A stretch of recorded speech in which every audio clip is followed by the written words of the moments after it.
next in this room is Matt McDannel.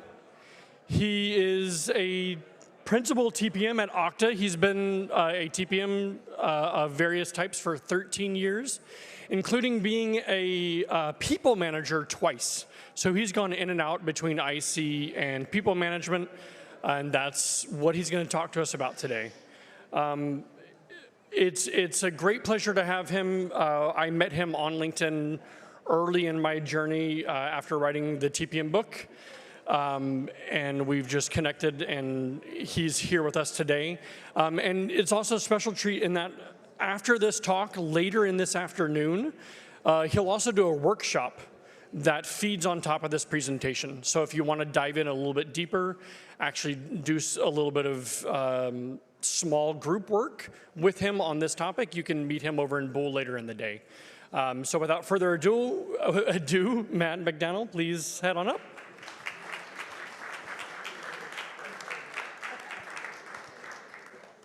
Thanks, Josh. No problem.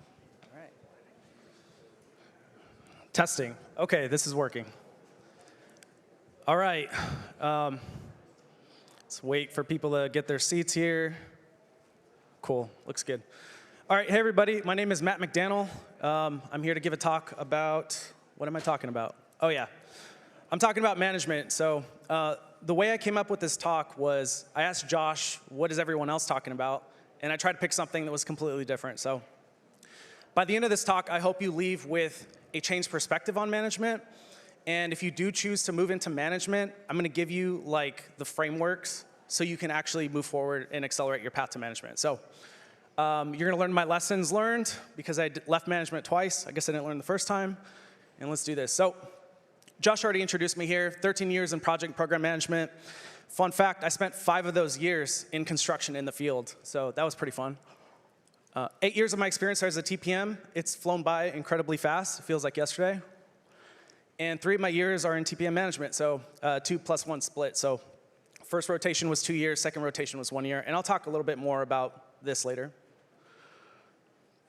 Clicky click. And I left management twice voluntarily, so I wasn't let go, I wasn't forced out. Like, this is like some decisions that I made, and I'm hoping to transfer that knowledge to you. And then lastly, I'm not a management expert. The speaker right before me is actually a good management expert, I'd say. But I am an expert at pivoting in and out of management, and so that's what I'll talk about. So there's 4 things on my presentation roadmap that I want to prep you for. So the first outcome I want to have when I'm done talking here is you're going to determine if you need management to advance your career. Spoiler alert, you don't.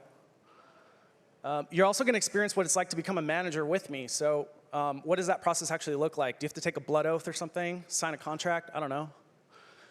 And then also, I'm going to talk about my 6 lessons learned from management. Now, my 6 lessons are actually geared towards ICs. So these are lessons that you can start applying today so that you're prepared for management. And then figure out which role is right for you. All right? So we're going to cover all 4 of those things. All right, so a common myth, firmly held belief, whatever you want to call it, you need management to advance your career. And let's talk about it. Simply not true. So 10 years ago, when I was a newer project program manager, the highest role you could find was like a senior role, and then you had to move into management. Like, that was kind of it. Today, we have staff level, we have principal level, we have distinguished contributor, director, program director, rather. So it's just not true.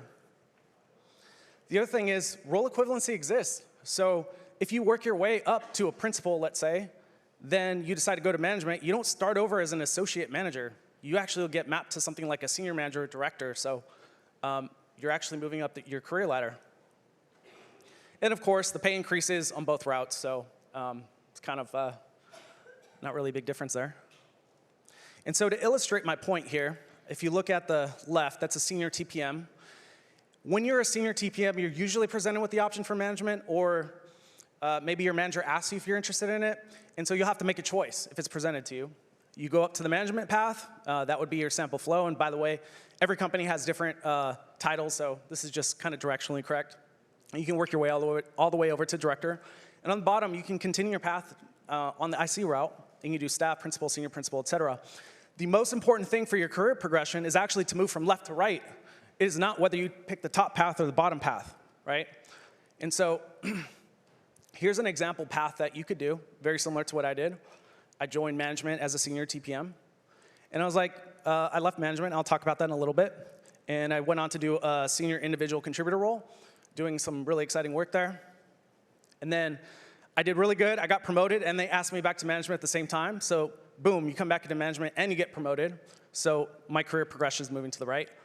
And I'm not quite there yet, but you could continue moving on if this was somebody else to the director role, and then decide, you know what, I'm kind of tired of politics. I just want to deliver good work. Go to senior principal, right? And so with that being said, you need management to advance your career. The myth is busted today. Okay, so I want to talk about what it's like to become a manager because it'll set the context for the rest of the lessons learned, and it'll also demystify the process. So usually, you'll be with your company for about a year or two, and you'll be performing pretty well. You typically don't just land a manager role externally with zero management experience, and I'll talk about that a little bit later. And then your boss has noticed, and maybe they're asking about your career path, or maybe they actually ask you to go into management, so you declare an interest. And then poof, the promotion goes through, you're now a manager. You didn't take any training, they just, boom, that's it. All right, that's how it happens. So what's the transition like? You're gonna get a crash course on HR stuff, pretty easy, read the manual, whatever. And then at some point, you're gonna realize that programs are not humans, and this sounds very cliche and obvious, but the reason why you're performing so well in the first place was because you were doing a great job at programs. You haven't yet learned the skill of how to do a great job with people, so that's gonna come later. And on top of everything else, you still have work to do. And this is because the vast majority of people who get promoted into management start out with 1 or 3 direct reports.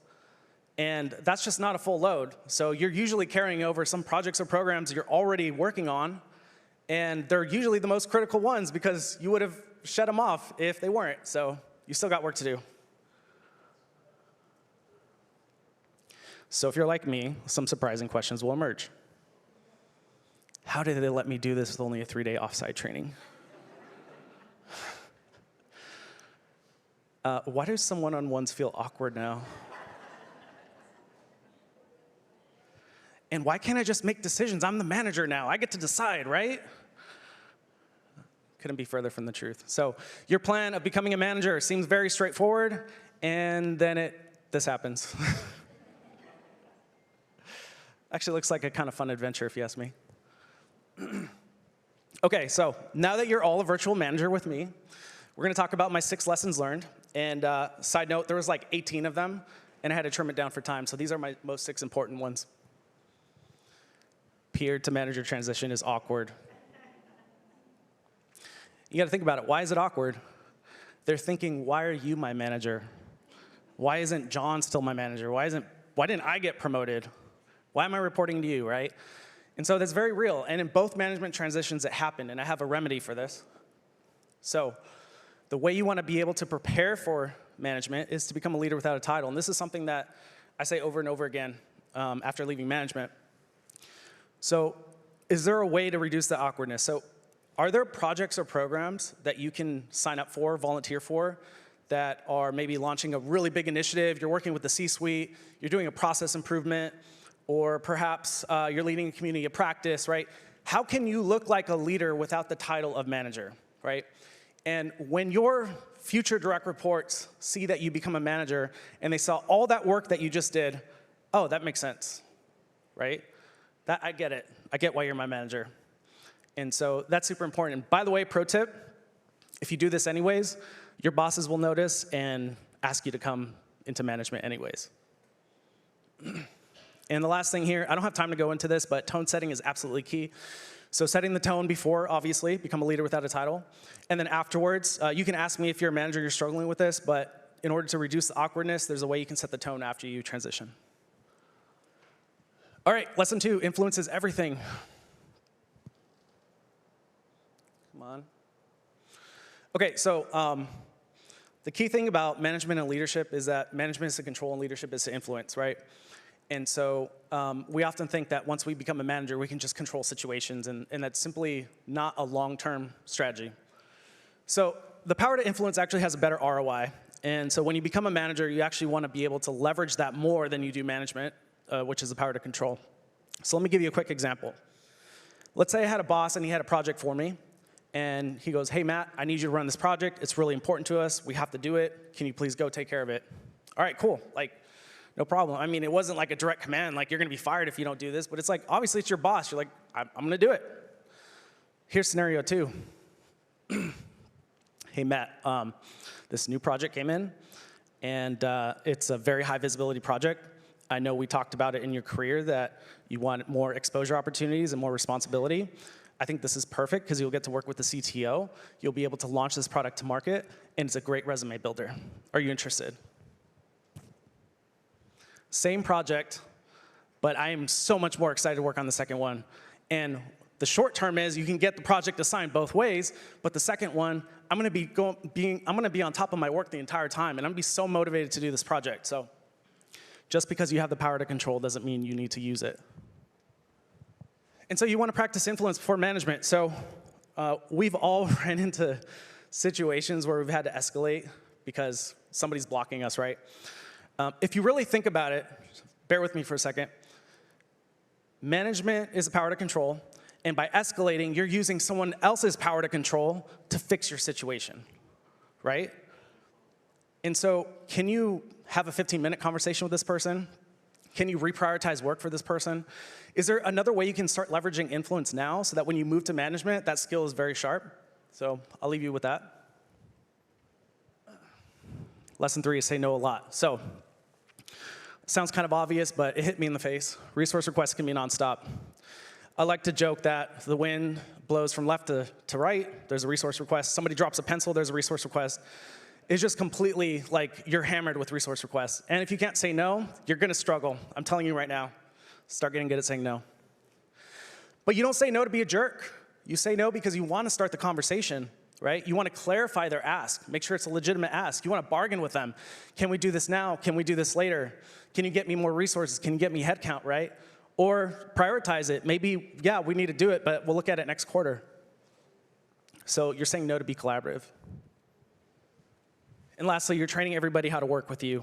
So if you say yes to everything, the organization will treat you and your team as a doormat, and you're all going to be very unhappy.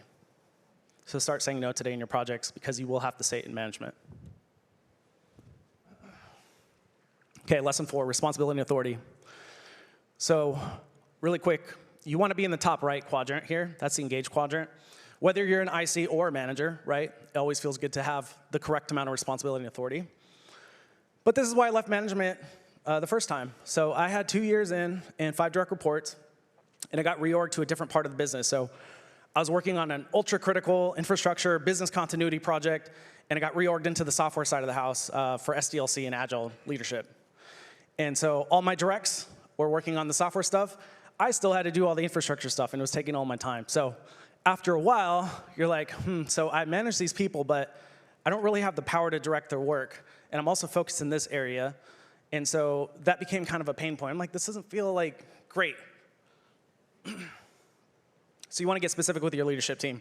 I did this exercise. It was incredibly empowering to have this with my manager. And when we did this exercise, we both came to the same conclusion that I don't actually have a whole lot of authority over my directs while I'm still running this project that's going to take another year. And so at the same time that that conversation was happening, there was a new opportunity to work with the C-levels to launch an innovation lab. And I was going to work with all the chief architects and all the principals. I was like, that sounds really cool, sign me up. And so I had to leave management to do that, and it was just the right factors contributing to my leaving management. So low authority leads to becoming a pass-through manager. You want to be able to have these meaningful conversations with your leadership. So if your boss makes all the decisions for your direct reports, then you just pass it back and forth. And that gets exhausting after a while. And you're like, what's the point? Just go talk to him. Oh, but you have to have one-on-ones because you're a manager. So anyway, something to think about. Be clear on responsibility and authority. Okay, the next one is career optionality. So I finished the special assignment. It was awesome. We launched some really, really cool projects, and we got some patents, which was amazing. But then I was asked to rejoin management. So they're like, can we have you back? I was like, not so fast. I really like this IC thing. I left, and I got really engaged. So they convinced me back after I had a really great conversation about responsibility and authority. And I did it for about a year, and I scaled the team from 3 to 10. Did everything from hiring and appraisals, everything you can think of. And then at some point, and this was my last job, by the way, I realized it was time to go. So the company I was at, although I was having a great time at doing that manager position, it went through like 3 mergers and acquisitions in 2 years. So anyone who's actually been through 1 merger and acquisition, like you already know, it kind of like something's different here. But do 3 in a couple years, like you look up, the leadership's changed, the culture's changed, the projects have changed, right? The people are changed, and you're like, actually, I think I want to try something else. So that's what I did.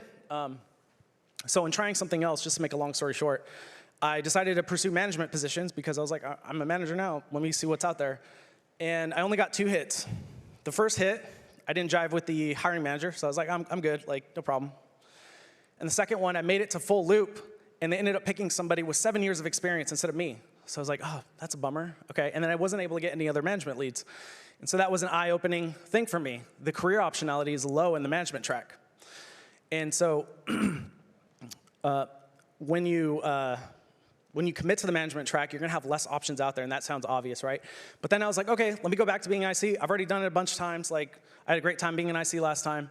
And I got over a dozen different companies I was talking to. I got to pick the people, the culture, the projects, the work, you name it. And I was like, this is awesome. Like, actually, this is why I'm leaving management, because I have way better options here.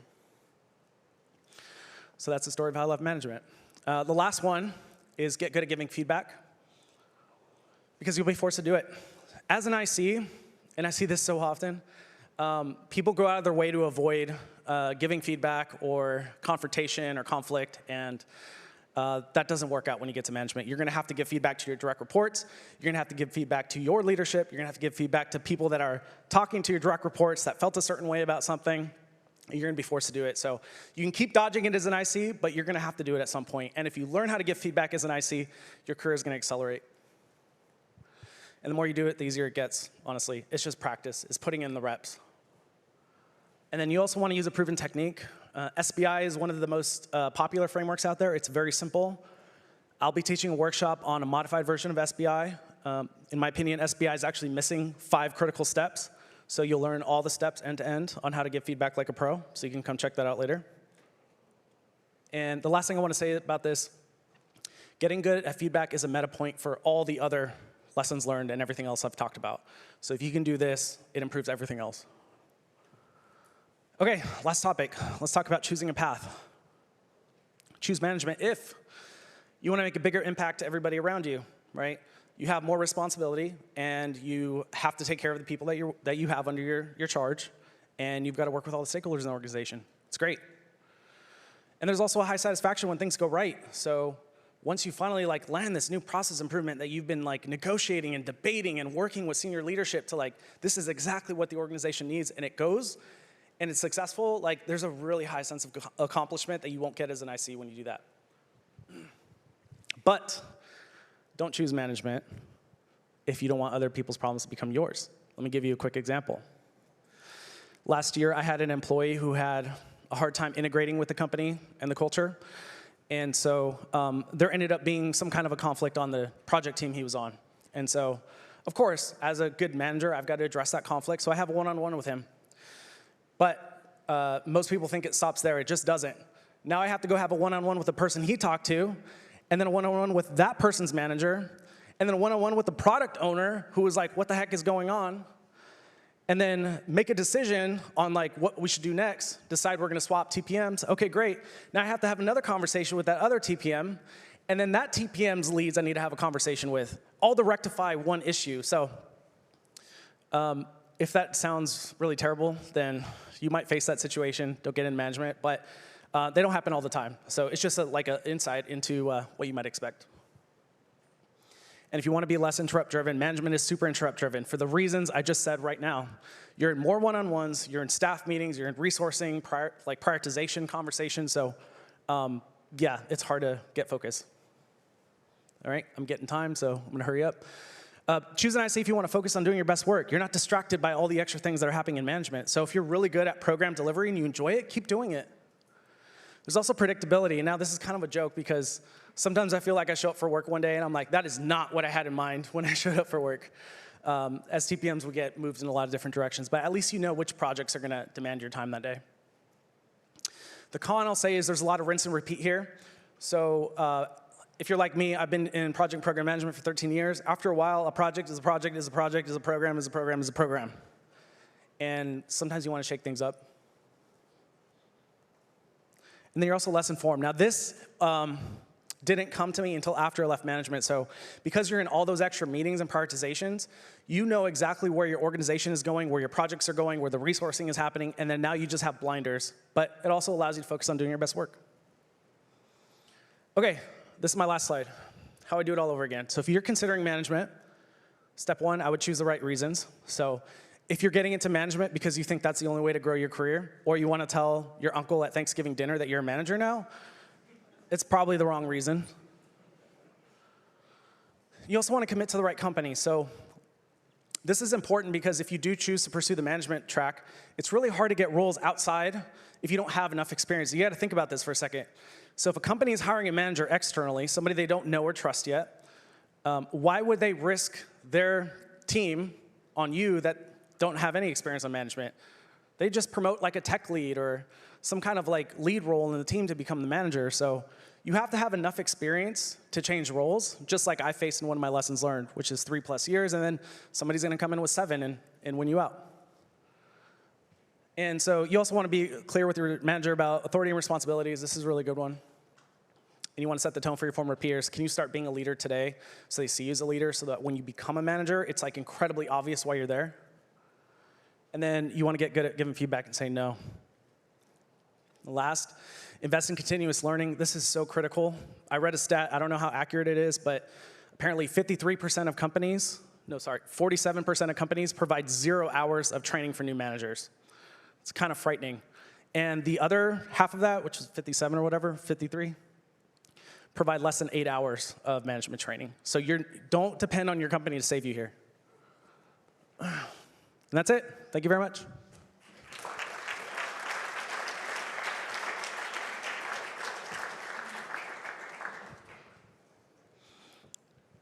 We may have time for 1 or 2 questions at the most.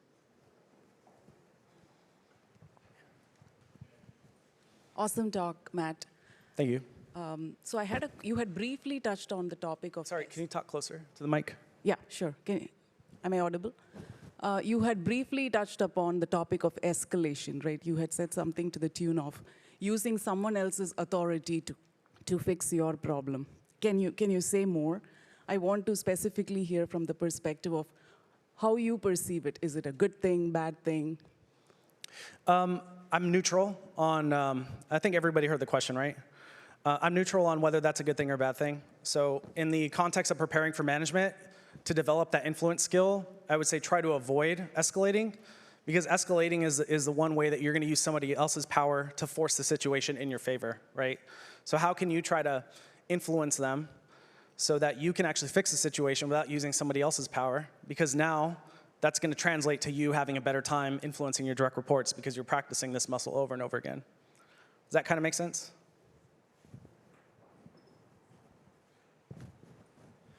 So quick question. When you switched, you mentioned it was harder to find management roles, like your 2 versus 12.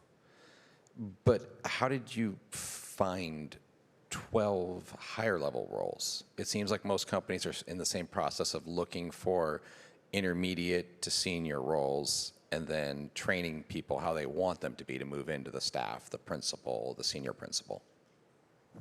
There's just way more roles out there that are staff and principal these days. So for me, sort of addressing the question, but I believe in unconventional application tactics. So most people like try to get a referral. Most people try to apply through the front door of the homepage of the website, right? I look up manager of blank company, and I do a reach out, and I keep reaching out to recruiters, to managers in different departments until I get somebody to take a chance on me for an interview. So if you're struggling at getting interviews, try like a tactical networking strategy. So yeah, that's kind of two-parter. So they're more senior level roles. Companies do promote people internally, but also like if a company wants more talent, they're gonna have to have a higher level role because the senior role cap has been removed, so people wanna move further than that. I don't know if that kind of answers your question.